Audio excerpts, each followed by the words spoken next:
When I woke up in the hospital bed after my emergency surgery, disoriented and in pain, the first thing I did was reach for my phone to call my daughter Sarah. I needed to hear her voice, to know that someone cared that I'd just survived a life-threatening medical crisis. But when I unlocked my phone, I saw something that made my blood run colder than any surgery ever could. There were 17 missed calls from my bank, 9 urgent emails about unusual account activity, and a text message from my neighbor, Mrs. Patterson, that read, "Linda, I don't know what's going on, but there are moving trucks at your house. Are you selling?" My hand started shaking so badly that I almost dropped the phone. Moving trucks? At my house? I had been in the hospital for only 5 days recovering from an emergency appendectomy that had nearly killed me due to complications. 5 days. And in those 5 days, while I was fighting for my life, someone had apparently decided to move into my house, or move my things out of it. I immediately called Sarah, my 32-year-old daughter who lived 20 minutes away from me. She answered on the first ring with a cheerfulness that felt obscene, given what I had just discovered. "Mom, you're awake. How are you feeling?" Her voice was too bright, too rehearsed, like she was reading from a script she had prepared. Something in my gut told me that whatever was happening at my house, Sarah knew about it. She knew, and she had chosen not to tell me while I was lying in a hospital bed wondering if I would survive. I took a deep breath, trying to keep my voice steady despite the rage and betrayal building in my chest. "Sarah, why are there moving trucks at my house?" The silence on the other end of the line lasted exactly 7 seconds. I know because I counted every single one of them, each second confirming my worst fears. When she finally spoke, her voice had changed completely from cheerful daughter to defensive stranger. "Mom, we need to talk about this when you're feeling better. You've just had surgery and you need to focus on recovering." That response told me everything I needed to know. This wasn't a misunderstanding or a mistake or some kind of emergency repair situation. This was planned. This was deliberate. And Sarah was not only aware of it, she was part of it. "Sarah Elizabeth Thompson," I said, using her full name the way I had when she was a child caught in a lie. "You tell me right now what is happening at my house, or I swear I will call the police this very second." Another pause, shorter this time, and then she sighed with the exasperation of someone who had been caught doing something they knew was wrong, but didn't want to admit it. "Fine. Mom, we've been talking about this for months. Your house is too big for you. You're 73 years old, and you just had emergency surgery that proves you can't take care of yourself anymore. Marcus and I have decided that it's time for you to move into a senior living facility, and we found the perfect place. It's called Sunset Gardens, and it's really nice, Mom. They have activities and nurses on staff, and you'll make friends your own age." Every word she said felt like a slap across my face. "We've been talking about this for months. Not we've been talking to you about this. Just, we've been talking." Meaning she and her husband Marcus had been making plans about my life without including me in the conversation. "And what about my house?" I asked, already knowing the answer but needing to hear her say it out loud. "Well, someone has to pay for Sunset Gardens, Mom. It's $3,000 a month, so we're selling the house. Marcus already has a buyer lined up, actually. One of his work colleagues has been looking for a property in your neighborhood, and we got a really good offer." I couldn't breathe. The hospital room started spinning around me, and for a moment I thought I was having a heart attack on top of everything else. They were selling my house. The house my husband David and I had bought 42 years ago, when Sarah was just a baby. The house where we had celebrated every Christmas and birthday and milestone. The house where David had died in my arms 7 years ago from a sudden heart attack. The house that contained every memory of my entire adult life. And my daughter was selling it without my permission while I was unconscious in a hospital bed. "Sarah," I said, my voice shaking with a fury I'd never felt toward my own child before. "You cannot sell my house. It's my house. My name is on the deed. You have absolutely no legal right to sell my property." She laughed. Actually laughed, as if I had said something childish and naive. "Mom, Marcus talked to a lawyer. Since you're incapacitated and we have your medical power of attorney from when you had that scare 3 years ago, we can make necessary decisions about your care and your living situation. The house sale is part of ensuring you get proper care." I wanted to scream. I wanted to throw my phone across the room and watch it shatter into 1,000 pieces. Instead, I forced myself to stay calm because I knew that any emotional reaction would just confirm her narrative that I was an unstable old woman who couldn't make her own decisions. Listen to me very carefully, Sarah. I'm not incapacitated. I had appendicitis, not dementia. And a medical power of attorney allows you to make medical decisions if I'm unconscious. Not to sell my house and throw away my entire life. What you're doing is illegal, and if you don't stop those moving trucks right now, I will have you arrested for theft and fraud. Mom, you're being dramatic. You're not thinking clearly because of the medication. Why don't you rest and we'll talk about this tomorrow when you're more rational? That word, rational, was the final straw. It was the same word abusers and manipulators use when they want to dismiss someone's legitimate concerns. You're not being rational. You're too emotional. You're not thinking clearly. Old phrases designed to make you doubt your own reality and accept their version of events. Sarah, I am being completely rational. You are the one who is trying to steal my house and commit elder fraud. Now you listen to me. I am calling my lawyer the moment we hang up. I'm calling the police. And I'm having those moving trucks removed from my property immediately. If you or Marcus have taken anything from my house, you will return it or face criminal charges. She made a sound of frustration. Mom, you're making a huge mistake. Marcus has worked really hard to arrange all of this. Do you have any idea how much time we've spent finding the right facility for you? How many strings Marcus had to pull to get you a spot at Sunset Gardens? They have a 6-month waiting list, but he has connections. The audacity of her statement was breathtaking.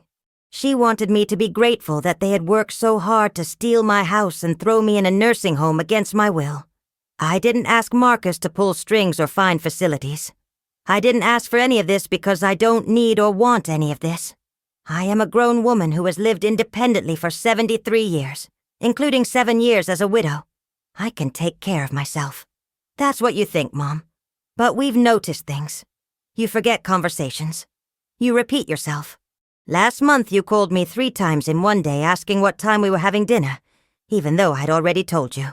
These are signs of cognitive decline, and we have a responsibility to protect you from yourself.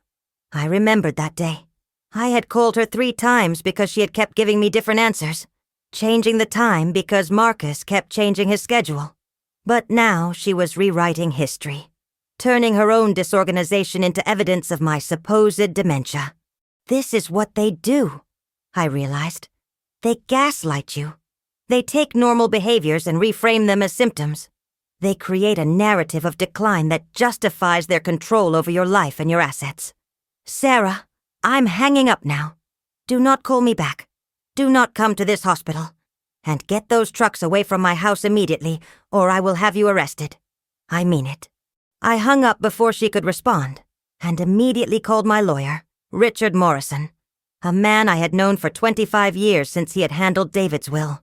Richard answered on the second ring, and I poured out the entire story, my words tumbling over each other in my panic and rage. Linda, he said when I finally stopped talking to catch my breath, what Sarah and Marcus are doing is absolutely illegal. A medical power of attorney does not give them the right to sell your property or make financial decisions on your behalf. That would require a different type of power of attorney which you haven't signed, correct? Correct. I never gave them financial power of attorney. I'm not an idiot. He made a sound of acknowledgement. I'm going to call the police right now and report this as attempted theft and elder fraud. I'm also going to head over to your house immediately and make sure those movers don't take anything. Do you know which moving company they hired? I realized I didn't even know that basic detail. My own daughter was orchestrating the theft of my entire life, and I didn't even know which moving company she had hired to do it. No, but my neighbor Mrs. Patterson texted me about the trucks. Maybe she took photos or wrote down the company name. Richard told me to text him Mrs. Patterson's number and that he would handle everything. After we hung up, I sat in that sterile hospital bed, feeling more alone than I'd felt since David died. My only child, the daughter I had raised and loved and sacrificed everything for, was trying to steal my house while I was helpless in a hospital bed.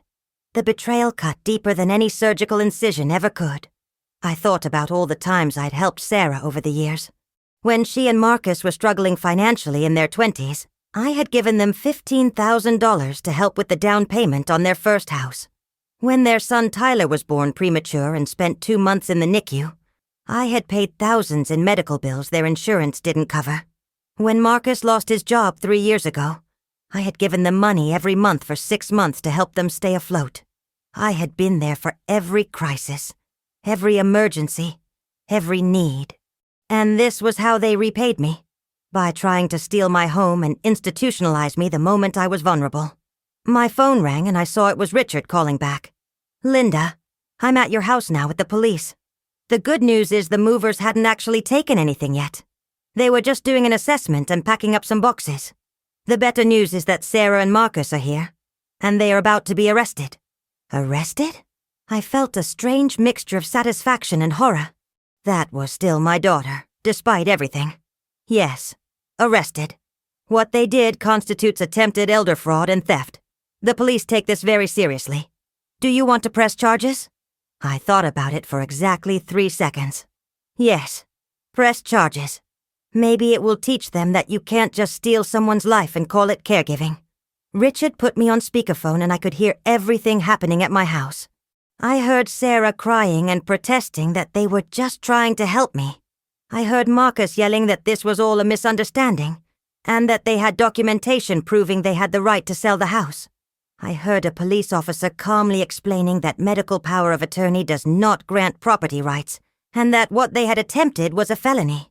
"Ma'am, do you understand that you're being charged with attempted elder fraud and attempted theft?" the officer asked Sarah. Through her tears, I heard her say, "We were just trying to help her. She's not capable of living alone anymore. She's 73 years old and she just had emergency surgery. What kind of daughter would I be if I didn't make sure she was safe? A daughter who respects her mother's autonomy and legal rights," the officer replied dryly. "You can want to help your mother all you want, but you can't steal her house to do it. That's not help. That's theft dressed up as concern." I heard Marcus start arguing about how much money they had already spent on the Sunset Gardens deposit, about the connections they had used, about the buyer who was waiting for the house. Everything was about their inconvenience, their wasted effort, their plans. Never once did either of them say they were sorry for doing this to me. Never once did they acknowledge that maybe, just maybe, they should have talked to me before making plans to sell my house and institutionalize me. Richard got back on the phone privately. "Linda, they're being taken to the station now for booking. I've also gotten a restraining order filed that will prevent them from coming within 500 feet of you or your property. Is there anything else you need me to do?" I thought about it. "Yes. I want you to review all of my legal documents and make sure there are no other ways they can try to control my life or my assets. And I want to change my will. Immediately. Consider it done. I'll come by the hospital tomorrow morning with all the paperwork. For now, get some rest. Your house is secure, and they can't hurt you anymore." But he was wrong about that last part. They had already hurt me in ways that had nothing to do with property or money. They had hurt me by showing me that their love was conditional, that their concern was really about control, that in their eyes I was no longer a person, but a problem to be managed, and an asset to be liquidated. That night in the hospital, I didn't sleep at all. I lay awake replaying every interaction I had had with Sarah and Marcus over the past few months, looking for the warning signs I'd missed. And once I started looking, I saw them everywhere. 3 months ago, Sarah had casually asked if I'd updated my will recently. At the time, I thought she was just being responsible and thinking about the future. Now I realized she was doing reconnaissance, figuring out what assets I had and how they could access them. 2 months ago, Marcus had suggested I should give him power of attorney over my finances. "Just in case something happens to you, Linda, we want to make sure your bills get paid and your affairs are in order." I had declined, saying I was perfectly capable of managing my own finances. He had dropped the subject, but I remembered now how his smile had tightened, how Sarah had changed the subject quickly, as if they had rehearsed what to say if I refused. Last month, Sarah had invited me to tour a senior living facility with her, claiming her friend's mother lived there and loved it. I had gone along to be polite and had found it depressing, institutional, full of elderly people who looked resigned to waiting for death. When I told Sarah it wasn't for me, She had said, "Not now, of course, but someday. It's good to know what options are available." I had thought she was being thoughtful, planning ahead. But now I understood that she had been grooming me, preparing me, trying to make the idea of institutional living seem normal and inevitable. Every kind gesture over the past months had been part of a campaign to take control of my life. And I had been too trusting, too naive, too unwilling to believe my own daughter would betray me so completely. The next morning, Richard came to the hospital with a stack of legal documents. "I've drafted a new will that removes Sarah and Marcus as beneficiaries. I've also prepared documents revoking the medical power of attorney you gave Sarah 3 years ago. And I've designated a professional medical advocate instead. Additionally, I've prepared paperwork to ensure that even in the event of actual incapacity, Sarah and Marcus cannot make decisions about your care or finances." I signed everything with a hand that shook from exhaustion and emotion, but also from determination. My daughter had tried to steal my house and my freedom. She had failed, and I was going to make damn sure she never got another chance. "What happens now with the criminal charges?" I asked Richard. "They'll be arraigned, probably released on bail, and then there will be a trial unless they accept a plea deal. The prosecutor I spoke to said this is a clear-cut case of attempted elder fraud. The evidence is overwhelming. They hired movers to pack up your house while you were unconscious in the hospital. They had a buyer lined up. They had already taken a deposit from you on a nursing home. This wasn't a misunderstanding or an overstep. This was a coordinated plan to steal your assets." The word steal still shocked me every time I heard it. My own daughter, a thief. 2 days later, I was released from the hospital with strict instructions to rest and recover. Richard had arranged for a home health aide to check on me daily, and Mrs. Patterson from next door had volunteered to bring me meals. When I walked into my house for the first time since the surgery, I expected to feel relief. Instead, I felt violated. Someone had been in my house, going through my things, deciding what to keep and what to discard, packing up my life like I was already dead. I found boxes in my bedroom labeled "Donate" and "Trash" in Sarah's handwriting. I opened one marked "Trash" and found photo albums from my early marriage to David. Apparently, our memories together were garbage to be thrown away. I found another box marked "Donate" containing my mother's china, heirlooms that had been in my family for 3 generations. Sarah had been planning to give them to Goodwill. In the living room, I found furniture tags with prices on them, as if my home had already been turned into an estate sale. Everything I owned had been assessed, valued, and prepared for sale or disposal.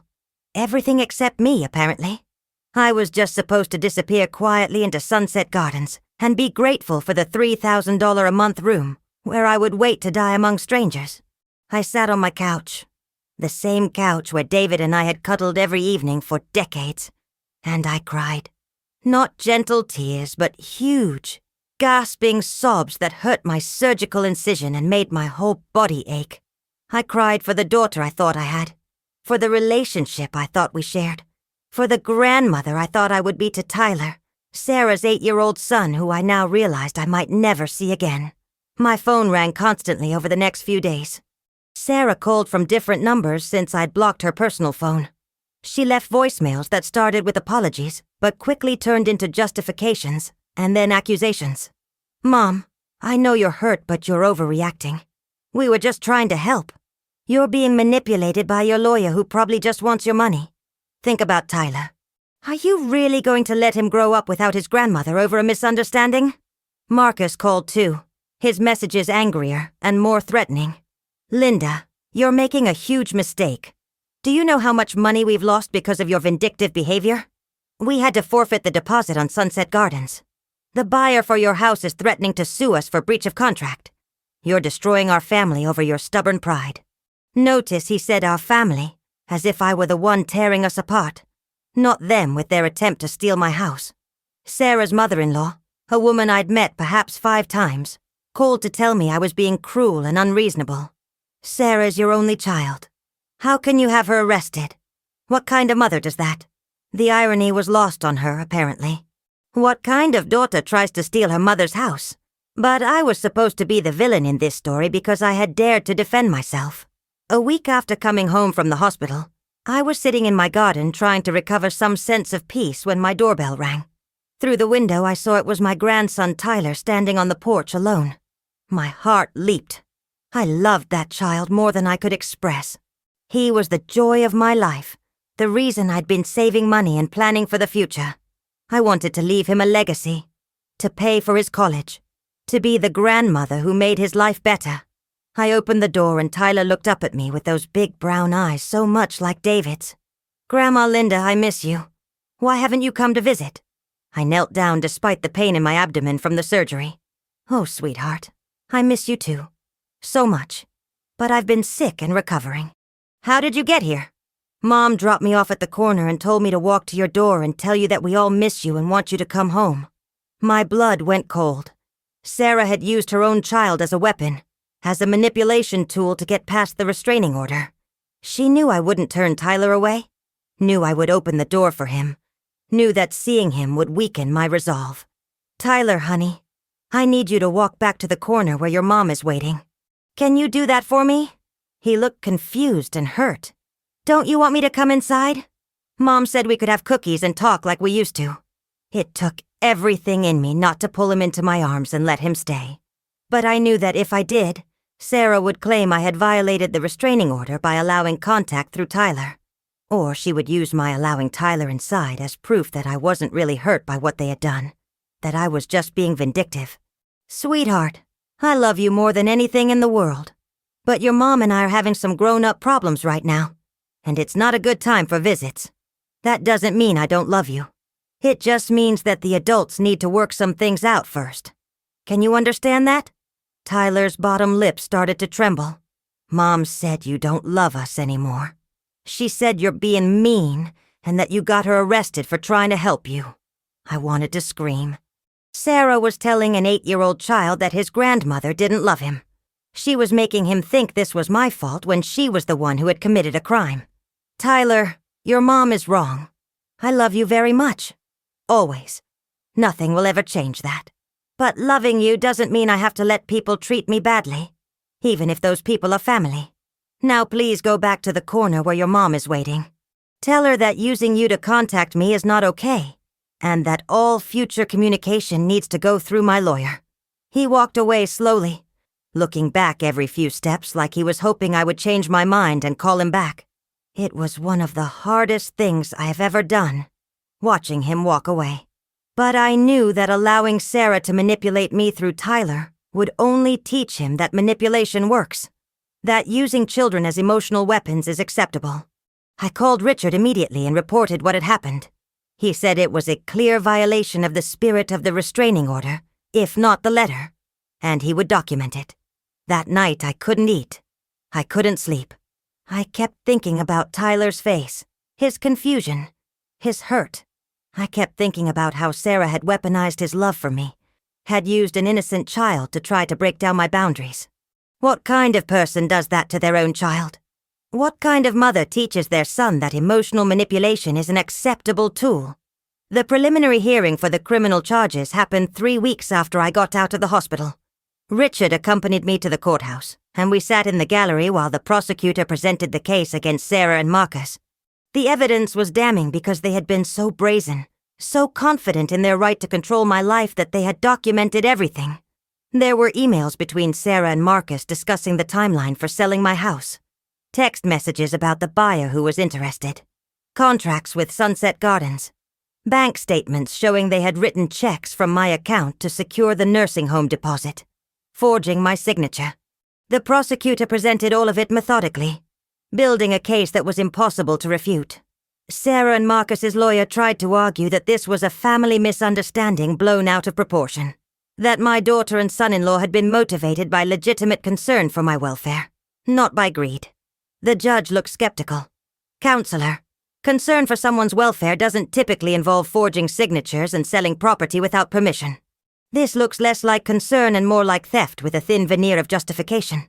The judge ruled that there was sufficient evidence for the case to proceed to trial and set a trial date for 3 months later. As we were leaving the courthouse, Sarah approached me in the hallway. Marcus tried to stop her, probably because they had been instructed to stay away from me. But she shook him off and walked right up to me. "Mom, please. Can we talk? Just for 2 minutes?" Richard started to intervene, but I held up my hand. I wanted to hear what she had to say.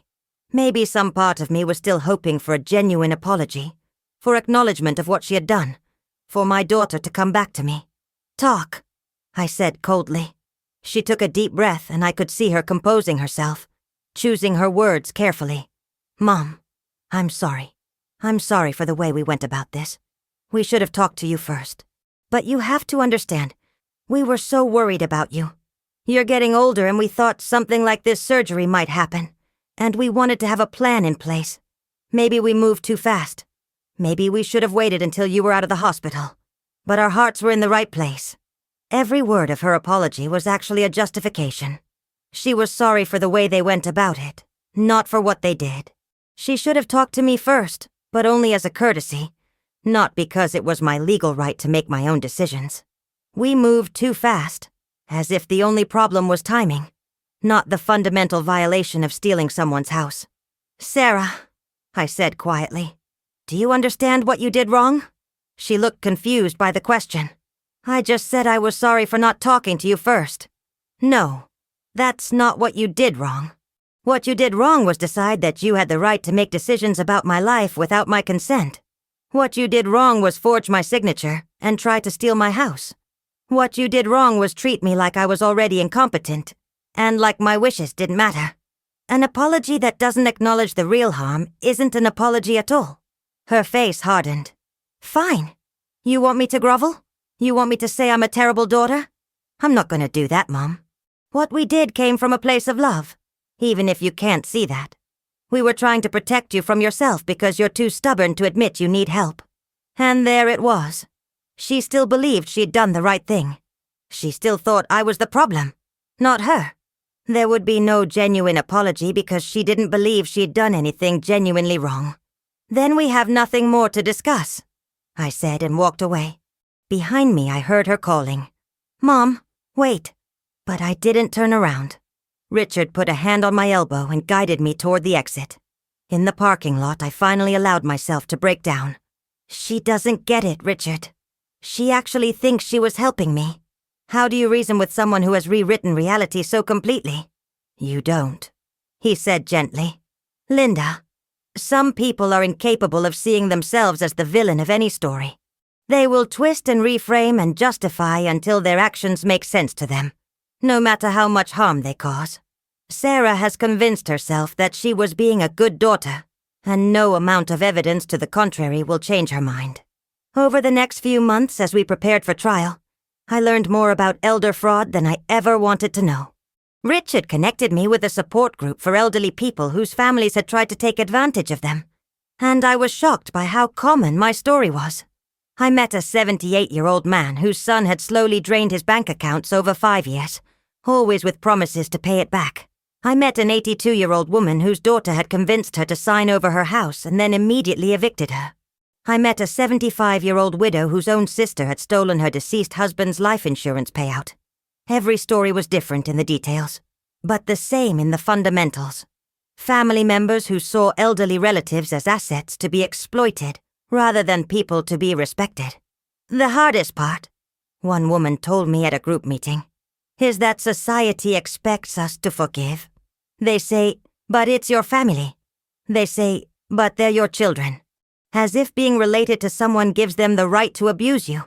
As if we're supposed to accept mistreatment because it comes from someone we love." She was right. Multiple people in my life had suggested I should drop the charges, should reconcile with Sarah, should just forgive and move on. My own pastor had called to tell me that Christian forgiveness meant not pressing charges against my daughter. I had told him that Christian forgiveness doesn't mean allowing someone to continue harming you, and that there's nothing in the Bible that says theft is acceptable if it's committed by family. He had seemed shocked by my unwillingness to be a martyred mother. The trial finally happened on a cold morning in November, 5 months after my surgery. The courthouse was packed with people I had never seen before. Journalists interested in the case that had gotten media attention as an example of elder fraud. The prosecutor was a sharp woman in her 40s named Ellen Rodriguez, who had told me she was passionate about protecting elderly victims. "Mrs. Thompson," she said in her opening statement, "is not a confused old woman who needs to be protected from herself. She is a competent, independent 73-year-old who had the misfortune of trusting her daughter with access to her medical power of attorney. The defendants, Sarah Thompson and Marcus Thompson, exploited that trust. They didn't wait for Mrs. Thompson to become actually incapacitated. They didn't have any medical evidence that she couldn't make her own decisions. They simply saw an opportunity while she was unconscious from surgery, and they took it. The defense attorney painted a different picture in his opening, describing Sarah and Marcus as concerned children who maybe made mistakes in execution, but had pure intentions. This is a case of a family tragedy, not a criminal conspiracy. Sarah Thompson loves her mother. She has always been a devoted daughter. When her mother had emergency surgery with complications, she panicked. She made some rash decisions. But rash decisions motivated by love are not the same as fraud motivated by greed. The prosecution called witness after witness. Mrs. Patterson testified about the moving trucks and about how she had never heard me express any desire to move. Richard testified about my mental competence and about how I had never signed any documents giving Sarah financial power of attorney. My doctor testified that appendicitis is not a cognitive condition and that I had been completely lucid before and after surgery. The mover they had hired testified that Sarah had told him I was already in a nursing home and the house was being cleared for sale. Most damning were the email and text messages between Sarah and Marcus that the prosecution had subpoenaed. One email from Sarah to Marcus read, "We need to move fast while she's still in the hospital. Once she's home, she'll fight us on this, and it will be much harder to make it happen. The window of opportunity is now." Another text from Marcus to Sarah said, "The buyer's getting impatient. Can you just forge her signature on the sale agreement? She'll be pissed, but she'll get over it eventually. And it's not like she's going to stay mad at you forever. You're her only kid."